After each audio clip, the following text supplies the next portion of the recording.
Hello, welcome to a quick 5-minute explanation of how my March Madness bracket predictor algorithm works. So, a quick overview, it works by scraping data online for men's college basketball and then taking that data, feeding it into a random forest regression model, and using that to predict the outcome of the games. So, how I set up the data to be fed into the model is with these functions.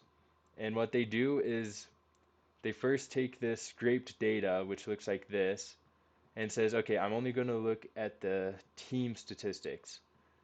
And it's going to, for each game, it's going to calculate the average of the team statistics of the games before that. And then it's also going to say how many points they scored in that game. So the statistics such as win percentage, field goals made, these are calculated from the previous game's data to predict the current game points. And there's for each feature, there is the mean of the feature and the standard deviation.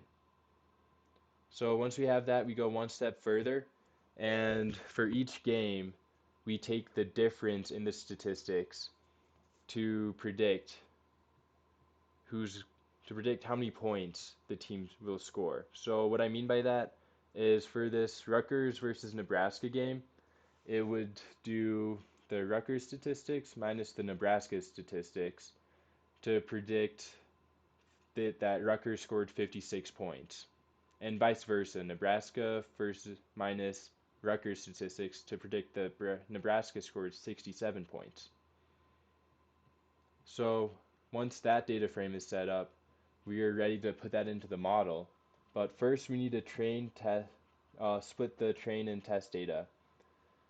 So to do that, we have some parameters. We have the percentage of the test data, and how the test data works is we take the last X percent of the season data because the objective of the algorithm is to predict the last few games of the season. So we replicate that in the training. And we also have a cutoff parameter. This takes, in this instance, 10% of the beginning of the season's data and gets rid of it because the data at the beginning of the season doesn't have as many games to calculate these statistics, making it less significant. So once we have the split data, we can evaluate it to find the accuracy, and let's see how that works. So as you can see, we take the data from 2021 to 2024 and we fit the random forest regressor to it. And that gives us 30,000 training data points and 7,500 testing data points.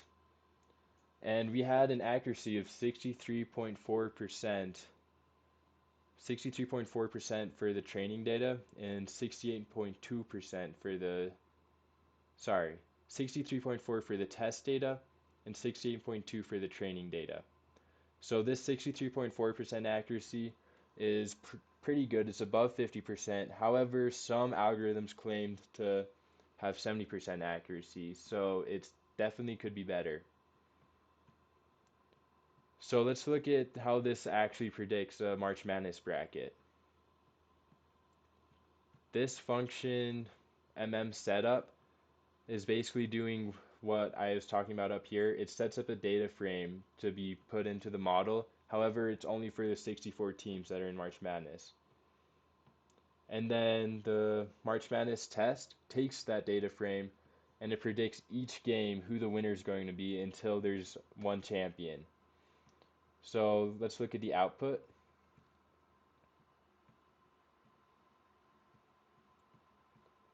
right here.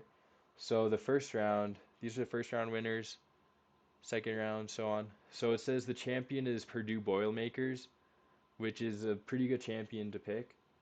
The final four are all one seeds, which is pretty likely.